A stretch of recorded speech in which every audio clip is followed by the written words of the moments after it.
मैं प्रभु को धन्यवाद देती हूँ आज के इस दिन के लिए, इस समय के लिए, और अंकल को भी मैं थैंक यू कहती हूँ कि अंकल ने मुझे मौका दिया और परमेश्वर ने भी मुझे कुछ बताने के लिए मुझे परमेश्वर ने भी मौका दिया, इसलिए प्रभु को भी मैं धन्यवाद देती हूँ।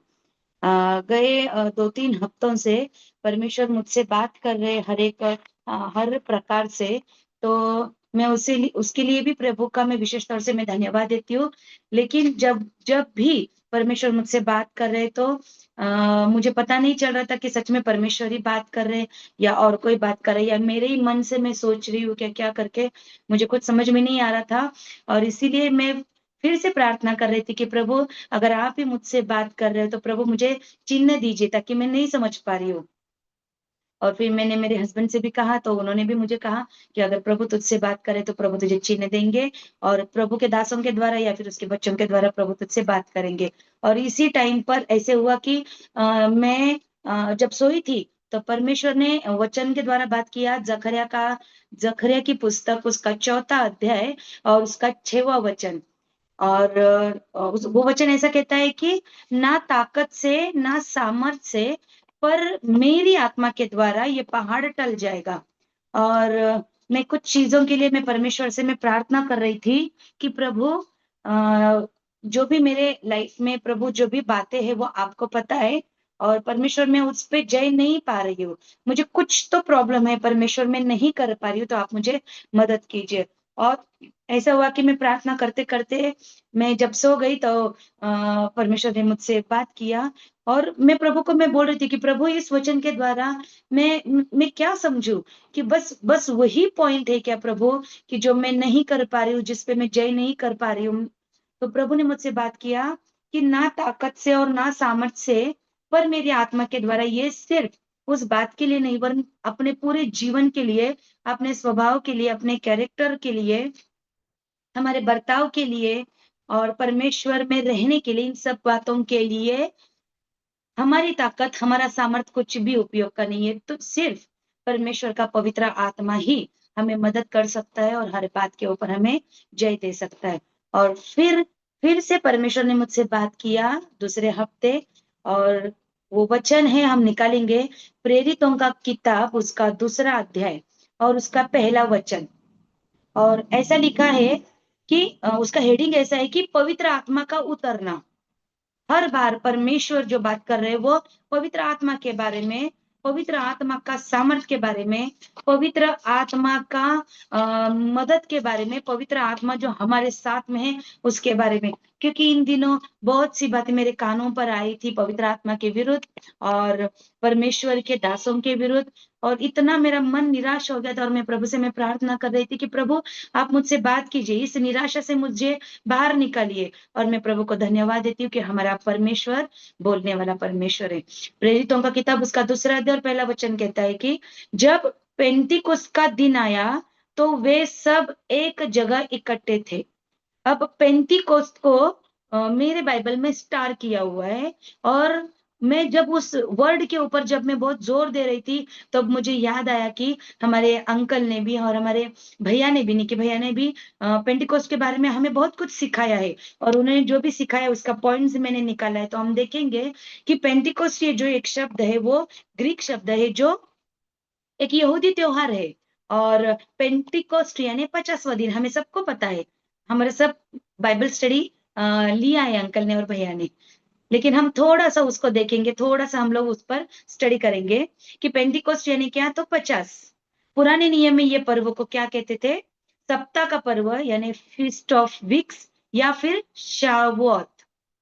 और इसका रेफरेंस हमें कहाँ देखने को मिलता है, तो लेवी व्यवस्था इसका 23 अध्याय और 15 से 21 में हम लोग देखते हैं और वहां पर हम पढ़ते हैं, हम निकालेंगे उस चैप्टर को। लेवी व्यवस्था इसका 23 अध्याय और 15 से 21।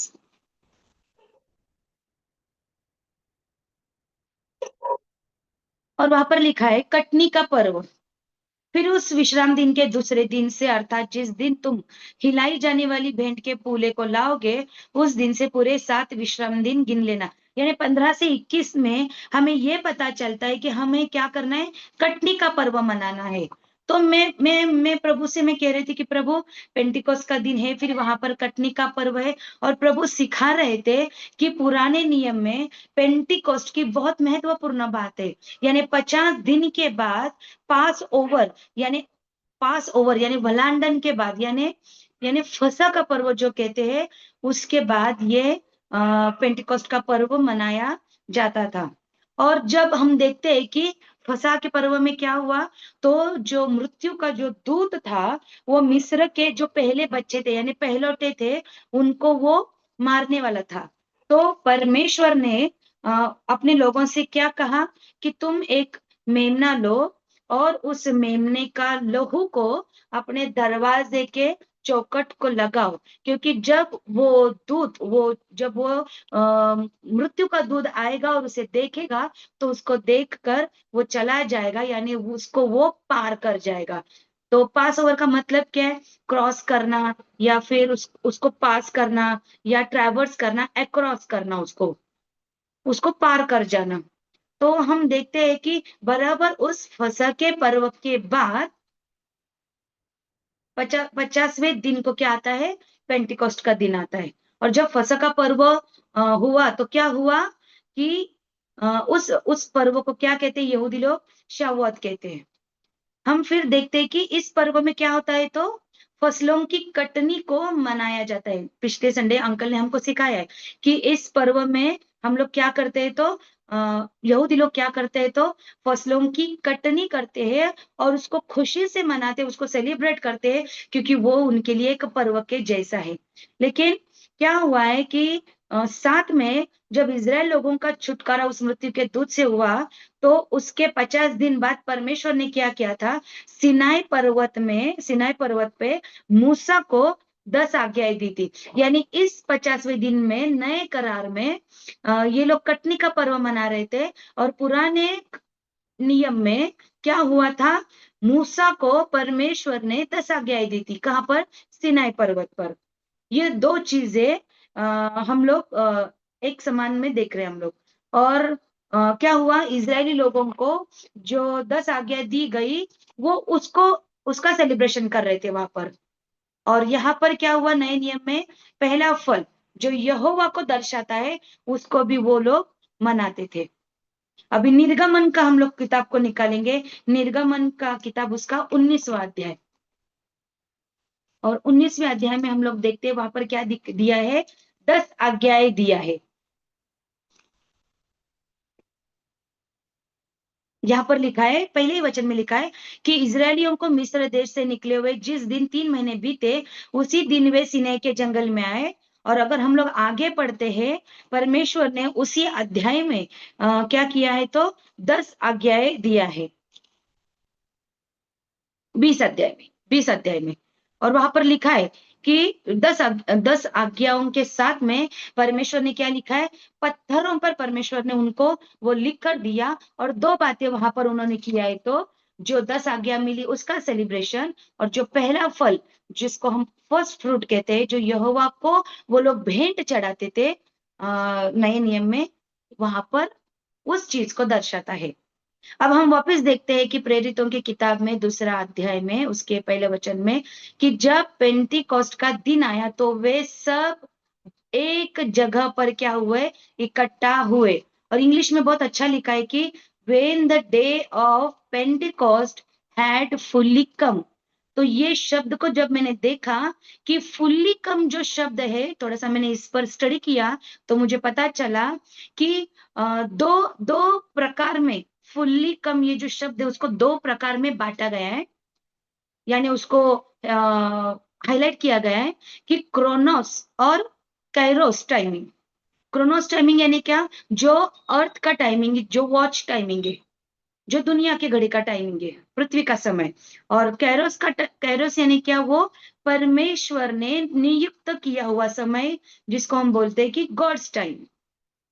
जो पहले अध्याय में इन दोनों बातों को लिखा है, प्रेरितों के काम में, प्रेरितों के काम का पहला अध्याय में वहां पर लिखा गया है इन दोनों टाइमों के बारे में।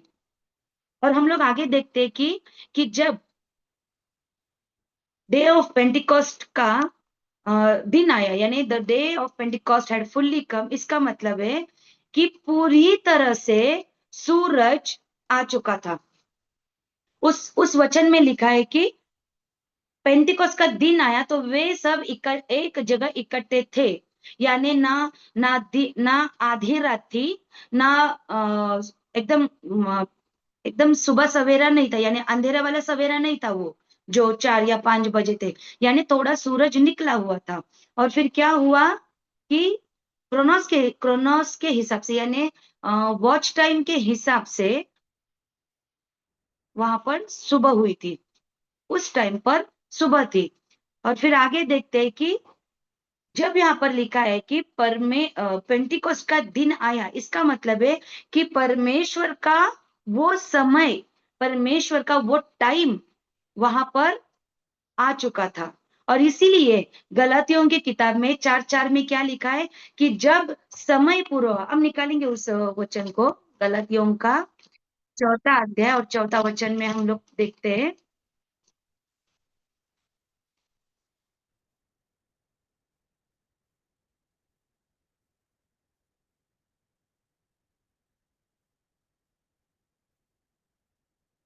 कि जब समय आया तो गर्भ से जो कुंवारी थी उसके गर्भ से परमेश्वर आया और वो समय पूरा हो चुका था। तो वहां पर क्रोनोस और कैरोस दोनों टाइम के बारे में वहां पर लिखा है कि जब समय पूरा हुआ तो परमेश्वर ने अपने पुत्र को भेजा, जो स्त्री से जन्मा और व्यवस्था के अधीन उत्पन्न हुआ। और यहाँ पर हम देखते हैं कि परमेश्वर ने एक एग्जैक्ट टाइम, यानी निश्चित टाइम को परमेश्वर ने वहां पर अपॉइंट किया था। यानी यहाँ पर जो लिखा है कि वे सब एक जगह उपस्थित थे। जो पेंटिकोस्ट का जो टाइम था, जो परमेश्वर का टाइम था, उस टाइम पे वो लोग इकट्ठा थे। और नीचे लिखा है कि वे सब एक जगह इकट्ठे थे, यानी one accord and one place. सबसे महत्वपूर्ण बात यहाँ पर क्या है कि वो सब लोग वहां पर इकट्ठा इकट्ठा थे, एक जगह नहीं थे, मगर एक मन से और एक आत्मा से भी वो लोग वहां पर इकट्ठे थे। हम लोग यहाँ पर देखते हैं, बहुत अच्छा पिक्चर यहाँ पर दिखाया है ब्रदर ने, कि सब लोग एक जगह पर एक आत्मा में एक मन से वहां पर क्या हुए थे, इकट्ठा हुए थे। और इसीलिए हम देखते हैं कि भजन संहिता 133 का 1 में लिखा है कि भाई बंधुओं ने इकट्ठा आना कितना अच्छा है, ये तो उस उत्तम तेल के समान है। यानी क्या कि जहां पर यूनिटी होती है, जहां पर हम इकट्ठा होकर परमेश्वर की आराधना करते हैं, हम परमेश्वर के नाम से इकट्ठा होते हैं, वहां पर क्या होता है, पवित्र आत्मा उंडेला दिया जाता है। परमेश्वर उसका अभिषेक उंडेलने के लिए वो तैयार होता है। और नीचे भी वहां पर आदेश दिया है कि आशीषों का आदेश दिया है वहां पर कि क्या होता है। वहां हम पढ़ेंगे भजन संहिता 133 और इसका 1 वचन।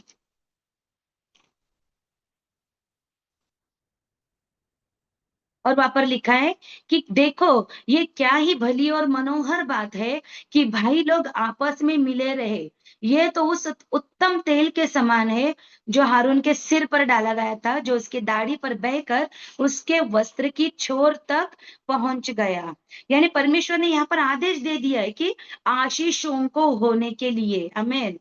और इसीलिए शैतान पूरी कोशिश करता है कि कलीसिया के अंदर, चर्च के अंदर क्या ना हो, यूनिटी ना हो, वहां पर डिसयूनिटी हो, वहां पर एकत्रितता नहीं हो, वहां पर क्या हो, एक अलग अलग अलग सा अलग अलग अलग अलग रहे। शैतान पूरी कोशिश करता है।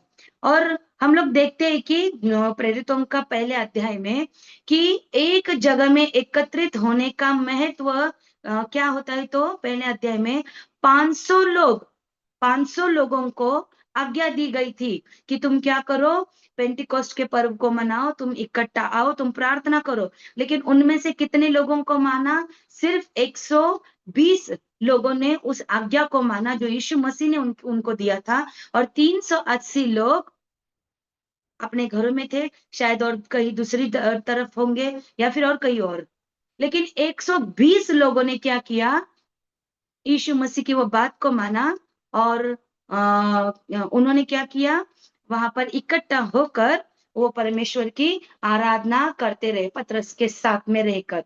और फिर हम नीचे के वचन में देखते हैं कि क्या हुआ वहां पर, एकाएक आकाश से बड़ी आंधी किसी सनसनाहट का शब्द हुआ और उससे सारा घर जहां वे बैठे थे गूंज गया। हम देखते हैं कि 380 लोग, जो जो 500 लोग थे उनमें से 380 लोग नहीं थे, लेकिन 120 लोगों के ऊपर जो एक मन से, एक आत्मा से परमेश्वर की आराधना करने लगे, उनके ऊपर पवित्र आत्मा आया। और क्या हुआ, उन्हें आग की सी जीभें फटती हुई दिखाई दी और उनमें से हर एक पर आ ठहरी। पवित्र आत्मा हर एक पर आकर वहां पर ठहर गया, ना कि किसी एक के ऊपर। वहां पर स्पष्ट लिखा है कि हर एक पर परमेश्वर हर एक से प्यार करता है, वो हर एक को एक समान देखता है, हर एक उसके लिए उसके बच्चे हैं।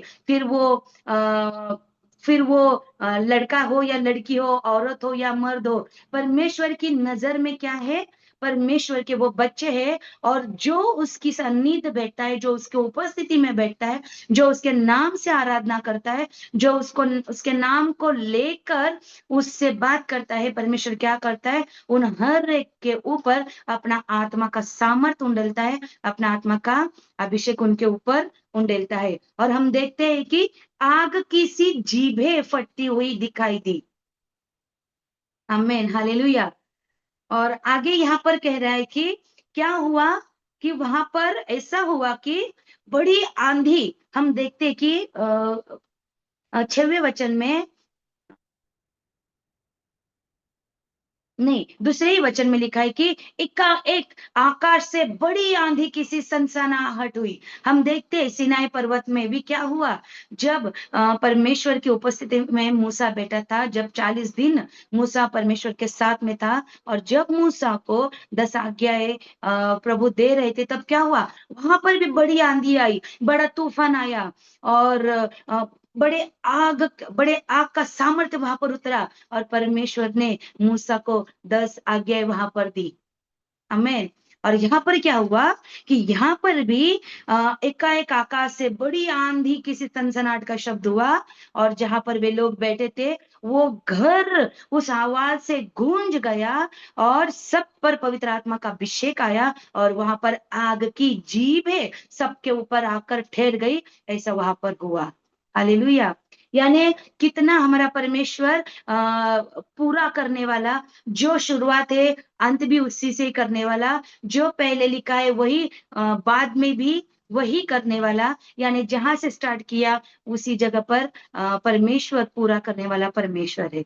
हालेलुया। हम देखते हैं पुराने नियम में सिनाई पर्वत का बात, और नए नए करार में हम लोग देखते हैं कि उसमें पेंटिकोस्त के दिन पे क्या हुआ, तो सबको परमेश्वर का पवित्र आत्मा मिल गया, और आग की जीभ उनके ऊपर आकर ठहर गई।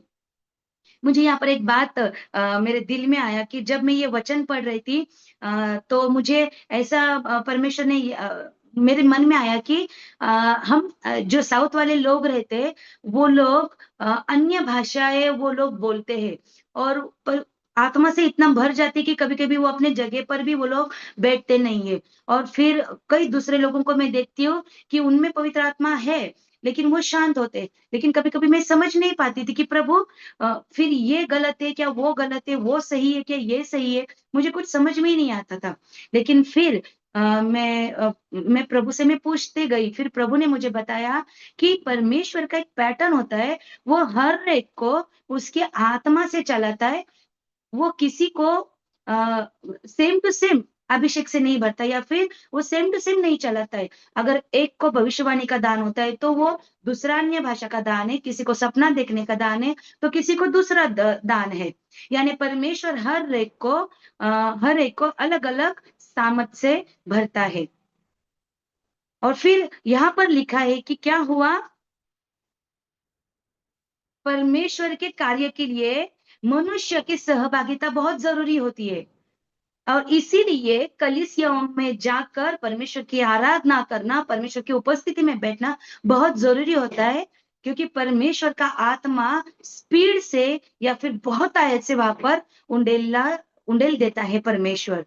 हम देखते हैं आगे निर्गमन का 19वां अध्याय में कि परमेश्वर ने वहां पर क्या किया, मूसा को आज्ञा दिया और सिनाई पर्वत पर भी क्या हुआ, उसी तरह से जिस तरह से नए करार में दूसरा अध्याय में हम लोग देखते हैं जो हुआ वही सेम टू सेम वहां पर मूसा के साथ में हुआ।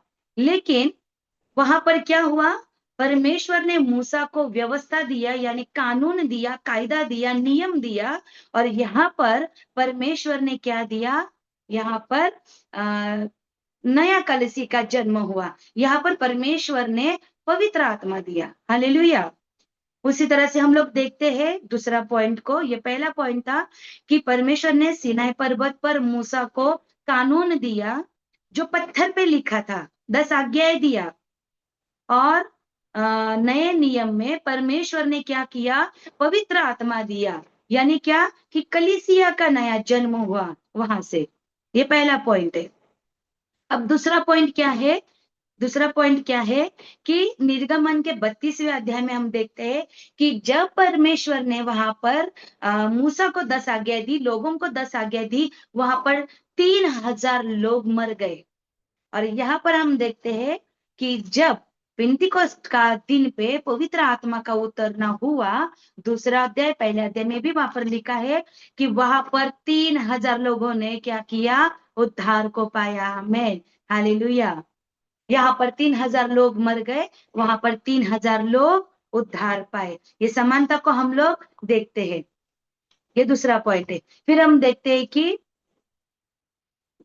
सिनाई पर्वत पर क्या हुआ, थंडरिंग हुआ, पत्थर पे व्यवस्था मिला। और यहाँ पर पेंटिकॉस्ट के दिन में पवित्र आत्मा का जब उतरना हुआ, तभी हृदय में व्यवस्था आया, यानी वहां पर पत्थर पे व्यवस्था और यहाँ पर क्या हुआ, हृदय में पवित्र आत्मा आया। हालेलुया। माउंट जायन को हम लोग कैसा देखते हैं, माउंट जायन को क्या करके हम लोग बोल सकते हैं, ये माउंट जायन यानी क्या, सियोन। सियोन यहाँ पर हम लोग देखते हैं कि भजन संहिता के 123 के अध्याय में लिखा है ना कि परमेश्वर बोल रहा है कि सियोन में मेरा हमेशा का रहने का स्थान होगा, यानी यरूशलेम मेरा हमेशा का रहने का निवास स्थान होगा, वो मेरा विश्राम दिन होगा, वो मेरा विश्राम स्थान होगा। आमीन। हम लोग इसी तरह से हम लोग क्या बोल सकते हैं, 132 और 13 में क्या लिखा है, क्योंकि यहोवा ने सिय्योन को अपनाया है और उसे अपने निवास के लिए चाहा है, क्योंकि क्या, युग युग के लिए वो मेरा विश्राम स्थान है, यहाँ मैं रहूंगा, क्योंकि परमेश्वर ने उसको चाहा है। आमीन। सिनाई पर्वत पर मोशे को व्यवस्था मिला और सिय्योन पर्वत पे, यानी सिय्योन की जगह पे यरूशलेम में हमारा परमेश्वर का हमेशा का रहने का स्थान होगा। हालेलुया। हम देखते हैं कि सिनाई पर्वत पर क्या मिला, नियम मिला। और वहां पर घबराहट हो रही थी, वहां पर आग आग जैसी उतरी थी। और यहाँ पर क्या हुआ, सिनाई क्या कहते हैं उसको, पवित्र आत्मा की जगह पर नए करार में हमको क्या देखने को मिलता है, तो परमेश्वर की कृपा। और और क्या मिलता है हमें, यीशु मसीह का समर्पण, उसका उसका बलिदान, उसका त्याग और स्वर्ग का प्रतीक हमें दिखाई मिलता है। हालेलुया। हम देखते हैं फिर दूसरा अध्याय के तीसरा वचन में कि आग किसी जीभे पर उतरी गई। हम देखते हैं सिनाई पर्वत में मूसा के टाइम पे झाड़ी में आग उतरी थी। झाड़ी में से परमेश्वर ने मूसा को क्या किया, दर्शन दिया। और नए करार में क्या हुआ, मनुष्य के जबान के ऊपर क्या हुआ, आग किसी जीभे उतरी और ठहर गई वहां पर। हालेलुया। यानी सिनाई पर्वत में परमेश्वर ने कैसे दर्शन दिया, तो एक झाड़ी में से दर्शन दिया, आग के रूप में झाड़ी में से दर्शन दिया। और नए करार में प्रार्थना और आराधना करते समय मनुष्य के जीभ पर स्वर्ग से अग्नि से जीभ उतरकर उन पर ठहर गए। और वहां पर लिखा है कि सब के सब पवित्र आत्मा से भर गए। हालेलुया। हम आगे देखते हैं कि जिस प्रकार, और आगे देखते हम लोग वचन में पढ़ते हैं कि जिस प्रकार वे सब पवित्र आत्मा से भर गए और जिस प्रकार आत्मा ने उन्हें बोलने की सामर्थ दी, वे अन्य अन्य भाषा बोलने लगे। आमीन। यानी पवित्र आत्मा से वो लोग भरने के बाद पवित्र आत्मा उनको चलाते गया और उनको वो बुद्धि देता गया कि वो कैसे बोले, और बोलने के सामर्थ्य के द्वारा वे अन्य अन्य भाषा बोलने लगे। और 5 वचन में नीचे लिखा है कि आकाश के नीचे की हर एक जाति में से भक्त यहूदी यरूशलेम में रह रहे थे। और जब ये शब्द हुआ तो भीड़ लग गई और लोग घबरा गए, क्योंकि हर एक को यही सुनाई देता था कि ये मेरी ही भाषा बोल रहे। हालेलुया। जब लोगों ने ये सुना तो वो लोग डर गए। अरे, ये लोग तो गलीली लोग हैं, ये लोग तो अनपढ़ गंवार लोग हैं। क्योंकि गलीली लोगों को गंवार लोग समझते थे, पढ़े लिखे लोग नहीं आते थे। और इसीलिए यूहन्ना का 7वां अध्याय और 22वें वचन में क्या लिखा था कि जब फरीसी और सदुकियों ने देखकर क्या कहा था, वहां के लोगों ने देखकर क्या कहा था यीशु मसीह को देखकर, कि कोई भी भविष्यद्वक्ता आज तक गलील से नहीं आया है। यानी गलील के लोग, पढ़े लिखे लोग, वो लोग मानते ही नहीं थे। इसलिए जब उन्होंने अन्य अन्य भाषा बोलने लगे तो वो लोग घबरा गई, इतनी भीड़ लग गई कि लोग घबरा गए। और हर एक लोग इतना कान देकर सुन रहा था कि उनको ये समझ में आया, अरे ये लोग तो हमारी भाषा बोल रहे। हालेलुया। मुझे तो ऐसे लगता था कि अन्य भाषा सिर्फ स्वर्ग की भाषा है। वो भाषा किसी मनुष्य को नहीं समझती। वो भाषा सिर्फ परमेश्वर और हमको ही पता रहता है। लेकिन जब मैंने ये वचन को पढ़ा तो मुझे ये बात भी पता चला कि अन्य भाषाएं 2 प्रकार की होती है। एक भाषा जो मनुष्य और परमेश्वर में होता है, और एक जो भाषा होती है वो लोगों को समझने के लिए भी होती है। यानी उसे हम लोग क्या कर सकते हैं कि अविश्वासियों को भी समझने के लिए वो होता है। और नीचे वचन में लिखा है कि वे सब चकित और अचंभित होकर कहने लगे, देखो ये जो बोल रहे हैं क्या सब गलीली नहीं? तो फिर क्यों हम में से हर एक अपनी अपनी जन्मभूमि की भाषा सुनता है? क्योंकि क्या, व्यवस्था के अनुसार हर एक पुरुष को इस पेंटिकोस्ट के पर्व के दिन पर यरूशलेम में होना होता था। और पेंटिकोस्ट के पर्व के लिए यहूदी लोग अलग अलग जो देशों में रहते थे वो अब वापस आते थे उस पर्व को मनाने के लिए। और जब वो लोग आए, जब उन्होंने इन लोगों को देखा तो उन्होंने ऐसा पाया, अरे ये लोग तो कभी हमारे गांव में आए नहीं, ये कभी हमारे राज्य में आए नहीं, और ये वहां की भाषा कहाँ कैसे क्या बोलने लगे। तो इसका मतलब है कि पवित्र आत्मा ऐसे भी सामर्थ देता है कि लोगों को वो बातें समझ में आ सके। इसीलिए कुरिन्थियों के किताब में लिखा है, शायद 9वें या 11 अध्याय में लिखा है कि जब हम भाषा बोलते हैं तो कभी-कभी हम अपना उन्नति करते हैं, और एक दूसरी भी भाषा होती है जो लोगों को समझ में आती है। हालेलुया। यानी हाँ, पहला कॉरिन्थ 14 अध्याय, शायद 14 अध्याय 21 से 22 वचन में लिखा है कि अन्य भाषा एक परमेश्वर का और हमारा खुद का पर्सनल बात का होता है, और एक जो दूसरा होता है जो लोगों को भी समझ में आ सकता है। इसीलिए जब वो लोग अपनी-अपनी भाषा में वो लोग जब बोल रहे थे, जो भीड़ इकट्ठा हुई थी उन्हें ऐसा लगा कि वो हमारी भाषा में बोल रहे, और वो लोग अचंभित हो गए। अगर अगर अगर समझो मैं तेलुगु हूँ, अगर कोई मेरा भाषा में तेलुगु में ही बात कर रहा है, तो मुझे आश्चर्य नहीं होगा, क्योंकि वो मेरे ही साथ में, मेरे ही गाँव में रह रहा है। लेकिन अगर वो फ़ॉरेन में रह रहा है और जब मेरा उसका जान-पहचान नहीं है और वो अचानक से मेरे सामने आ रहा है, और अगर वो मुझसे बात कर रहा है और वो मेरी ही भाषा में अगर बात कर रहा है, तो मुझे ऐसे लगेगा, अरे! ये तो इतना दूर रहता है, ये तो फ़ॉरेन से आया है, मेरी भाषा बोल रहा है, इसका मतलब परमेश्वर उससे बात कर रहा है। परमेश्वर उसके थ्रू मुझसे कुछ तो बात कहना चाह रहे हैं। हालेलुया!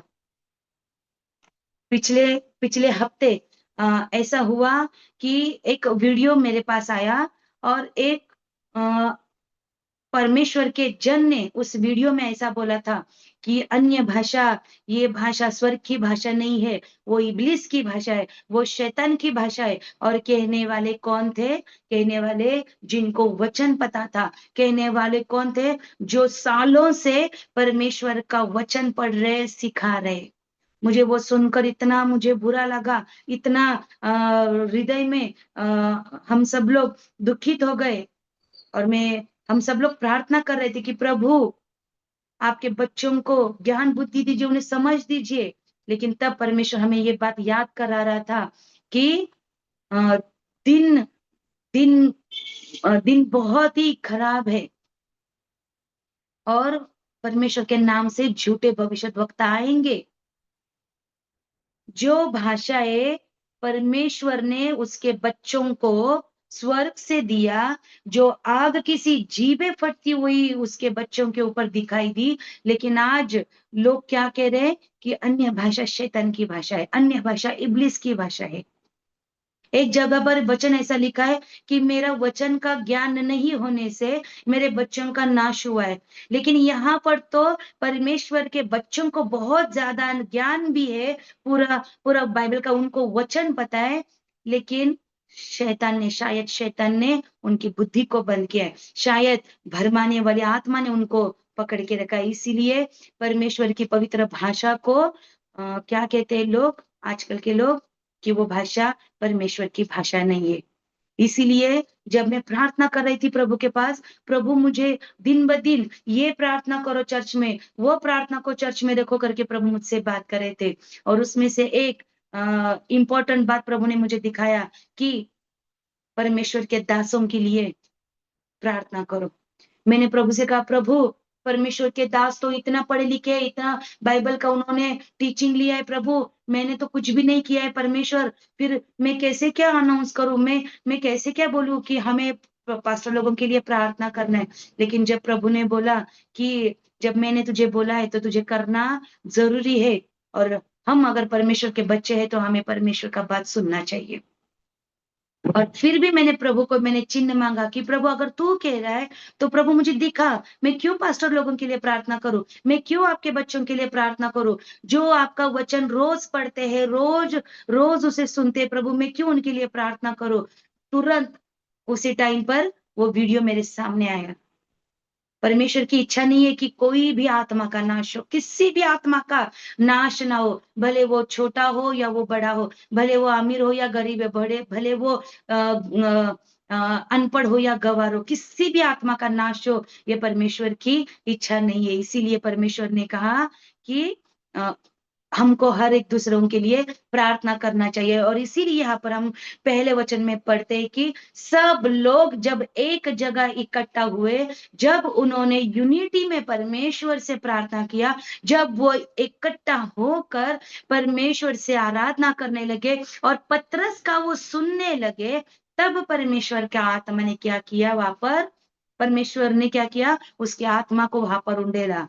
यहाँ पर लिखा है कि वहां पर पतरस उन्हें सिखा रहा था, पतरस उनको वो भाषण दे रहा था, और उसके भाषण का 3 पॉइंट क्या थे?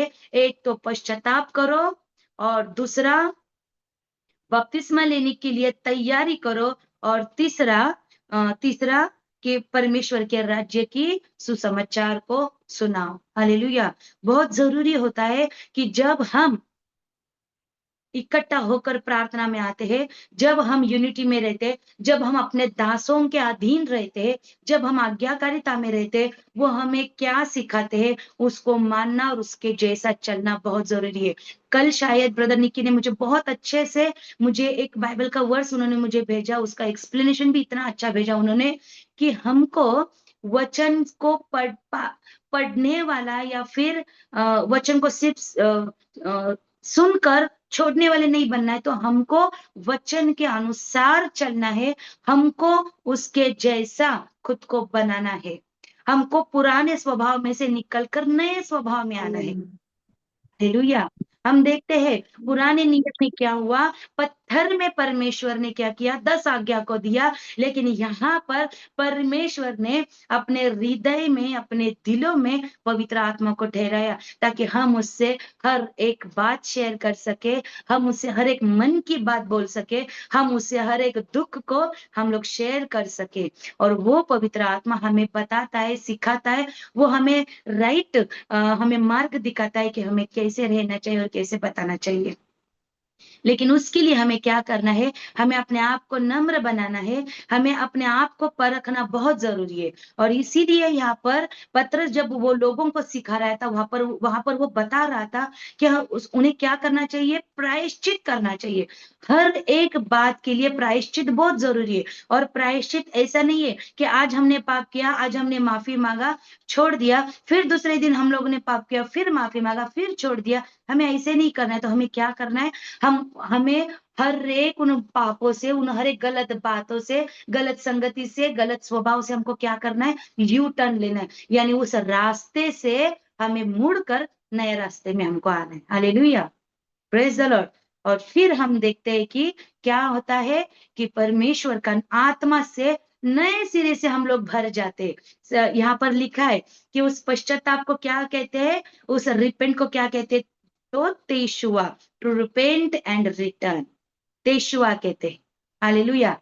ये तेशुआ जो शब्द है वो यीशुआ के जैसा थोड़ा सा लगता है ना, तेशुआ और यीशुआ, क्योंकि हमारा परमेश्वर नम्रता का परमेश्वर, उसने हमें सिखाया है, क्या करना सिखाया है। किसी ने एक गाल पे मारा तो दूसरे गाल को हमें देना चाहिए कि, लेकिन हमें ये भी सीखा है कि अगर अगर बात हमारे परमेश्वर की हो, अगर बात इज़राइल की हो, अगर बात सच्चाई की हो, तो हमें क्या करना चाहिए, आवाज भी उठाना चाहिए। Hallelujah, praise the Lord. फिर आगे हम लोग देखते हैं यहाँ पर क्या लिखा है 9वें वचन में, वो लोग कहते हैं, अरे हम जो पार्थी, मेदी, एलामी, मेसोपोटामिया और यहूदिया, कप्पदूकिया, पुंतस और आसिया, फ्रुगिया, पंफुलिया, यानी जो जो राज्य राज्य के लोग हैं, यहाँ पर लिखा है कि यहूदी मत धारण करने वाले क्रेती और अरबी भी है, परंतु अपनी अपनी उनसे परमेश्वर के बड़े बड़े कामों की चर्चा सुनते हैं। हालेलुया। क्योंकि जब परमेश्वर का वहां पर पवित्र आत्मा आया, जो 120 लोग वहां पर थे, उन्होंने हर एक गांव का भाषा वो लोग बोलने लगे, क्योंकि परमेश्वर के आत्मा ने उनसे वो बुलवाया। आज हम देखते हैं कि कितने तो पास्टर्स लोग, परमेश्वर के बच्चे लोग, जैसा परमेश्वर उनसे बात करता है वो लोग बोलते हैं, लेकिन कभी-कभी वो हमें अच्छा नहीं लगता है, कभी-कभी वो हमें बराबर नहीं लगता है, सही नहीं लगता है, वो हमें मंजूर नहीं होता है। लेकिन मैंने मैंने मैंने ये वचन पढ़ते समय मुझे वो ख़्याल मेरे दिल में आया कि शायद मैंने भी कभी किसी को कहा होगा, अरे ये तो बराबर बात नहीं कर रहा है, अरे ये तो ऐसे रहता है, अरे ये तो ऐसे नहीं। पता नहीं, शायद परमेश्वर ने उनको वैसा रहने के लिए बोला होगा, पता नहीं शायद परमेश्वर ने उनको वैसे बोलने के लिए कहा होगा। हम कौन होते हैं एक दूसरों का न्याय करने वाले? क्योंकि हम जैसे बोलते हैं वैसे ही न्याय हमारा भी होने वाला है। आज हम देखते हैं कि बहुत बहुत ज्यादा दूसरों को दोष दिखाने के लिए ही लोग तैयार हो जा रहे। अरे वो तो वैसे ही सिखाता है, उसका तो टीचिंग बराबर नहीं है, वो तो गलत बात सिखा रहा है, अरे वो तो वैसे बोल रहा है, अरे इनके चर्च में तो बहुत आवाज रहता है, बहुत बहुत शोर रहता है, लेकिन इनके चर्च में शांति होता है, एक साथ वो लोग एक ही सुर में वो लोग गाना गाते। पता नहीं, शायद परमेश्वर ने उन लोगों को वैसे करने के लिए बोला हो। परमेश्वर अलग-अलग लोगों को अलग-अलग आत्माओं से भरकर, अलग-अलग सामर्थ से भरकर, अलग-अलग कार्य करने के लिए बोलता है। क्योंकि यहाँ पर लिखा है कि 120 लोगों के ऊपर अलग-अलग तरह से अग्नि के जीव आए, वो उन अलग-अलग भाषाएँ वो लोग बोलने लगे। और फिर 12 वचन लिखा है कि सब लोग चकित हो गए और घबरा कर एक-दूसरे से कहने लगे, ये क्या हो रहा है? परमेश्वर का आत्मा जब आता है तो क्या होता है, शोर हो जाता है। परमेश्वर का पवित्र आत्मा आता है तो आग आग जैसी फीलिंग आ जाती है। लेकिन कभी-कभी के शरीर के अंदर पवित्र आत्मा शांति से कार्य करता है, तो इसका मतलब ये नहीं है कि उसके अंदर पवित्र आत्मा नहीं है। कोई लोग अन्य भाषा बोलते, कोई लोग अन्य भाषा नहीं बोलते। शायद वो उनके मन में बोलते होंगे, लेकिन हम लोग जज भी नहीं कर सकते। हमको किसी को जज नहीं करना चाहिए, या फिर हमको किसी को बोलना भी नहीं चाहिए कि अरे वो प्रार्थना में कम है, ये लोग प्रार्थना में कम है, क्योंकि परमेश्वर ने अलग-अलग सबको अलग-अलग आशीष से भरा है। और नीचे लिखा है, लोगों को तो ऐसे लगा कि ये लोग इतना चिल्ला रहे, इतना वहां पर शोर हो रहा है, शायद ये लोग तो मदिरा के नशे में चूर है, शायद ये लोगों ने शराब पिया होगा, शायद ये लोग मतवाले हो गए, ये लोग झूम रहे उसके नशे में। लेकिन लेकिन वो संसार का मतवालापन नहीं था, वो न मदिरा का नशा नहीं था, वो लोग तो आत्मा में झूम रहे थे, वो लोग तो पवित्र आत्मा के सामर्थ में एन्जॉय कर रहे थे, पवित्र आत्मा के सामर्थ में वो लोग उछल कूद रहे थे। और जब 120 लोगों का ये जब कार्य उन लोगों ने देखा, वहां पर क्या हुआ, 3000 लोगों का उद्धार हुआ और परमेश्वर के राज्य में वो लोग आए। और वहां से क्या हुआ, नया कलीसिया बन गया, और वहां से परमेश्वर का सामर्थ और जोर से चलने लगा, और लोग इकट्ठा होकर प्रार्थना करने लगे, लोग इकट्ठा होकर परमेश्वर की आराधना करने लगे। आज मुझे बस यही एक बात बताना है कि जो मेरे मन में आता था कि अन्य भाषा बोलना चाहिए या नहीं चाहिए, ये हमारे ऊपर डिपेंड नहीं है, ये केवल परमेश्वर के मन में है, परमेश्वर के हाथों में डिपेंड है। लेकिन लोग कहते हैं कि अन्य भाषा प्रभु का नहीं है, अन्य भाषा हमें नहीं बोलना चाहिए। लेकिन मुझे तो यहाँ पर ये पता चल रहा है कि अन्य भाषा 2 प्रकार के हैं, जो एक परमेश्वर से बात करने वाला भी है, और एक लोगों से भी बात करने वाला, लोगों को समझा देने वाला। और मैं प्रभु को धन्यवाद देती हूँ कि परमेश्वर 1 महीने से प्रभु बात कर रहे हैं और परमेश्वर चला रहे हैं। पवित्र आत्मा के बारे में ही प्रभु बहुत ज़्यादा बात कर रहे थे, और मैं प्रभु को धन्यवाद देती हूँ। और मैं ये भी बताना चाहती हूँ कि अन्य भाषा के खिलाफ बोलने वालों को ये भी वचन में लिखा है कि यीशु मसीह ने कहा है कि एक बार यीशु मसीह का भी विरोध में बात किया तो प्रभु माफ करेंगे, लेकिन पवित्र आत्मा के विरुद्ध में बात किया हुआ वो परमेश्वर माफ नहीं करेंगे। हालेलुया। पवित्र आत्मा के विरोध में, पवित्र आत्मा के खिलाफ जो भी बात करते हैं, परमेश्वर से उसको माफी नहीं है। उस वीडियो में मैंने देखा कि अन्य भाषा के विरुद्ध में बात हो रही है, दशमांश के विरुद्ध में भी बात हो रही है। दशमांश नए करार में भी है और पुराने करार में भी है। पहला दशमांश अब्राहम ने दिया था, और अब्राहम को दशमांश देने के लिए परमेश्वर ने सिखाया था। हम देखते हैं पुराने नियम में और नए नियम में, यानी आज दुनिया भर में क्या हो रहा है कि अलग-अलग बातों के ऊपर विरोधपन हो रहा है। और इसीलिए परमेश्वर के दास के नाते मुझे ये कहना है कि हम सबको प्रार्थना करना इन बातों के लिए। आज यूट्यूब पर भी बहुत सारे बातें आ रही है। हमारे यहाँ पर भी 2-3 मीटिंग हुआ, वहां पर भी वो लोग कह रहे कि अच्छे-अच्छे दास लोग इज़राइल के विरुद्ध में बात सिखाते हैं, शब्बात के विरुद्ध में बात सिखाते हैं, फिर यहूदियों के विरोध में बातें सिखाते हैं। लेकिन हमें क्या करना है? हमें हम लोग जो बुधवार और शुक्रवार को हम लोग इकट्ठा होते हैं, हम जो यूनिटी में आते हैं, हमें क्या करना है कि हमें इन सब बातों के लिए प्रार्थना करना है, ताकि भरमाने वाला आत्मा उसके दासों के ऊपर हानि ना हो। जो वचन पढ़ रहे, जो वचन में है, जो दिन ब दिन वचन पढ़ते हैं, उनके ऊपर शैतान हल्ला ना करे। Praise the Lord. Shalom. Shalom, and thank you for watching this video. If you were blessed, then please click on like and please do subscribe to our channel.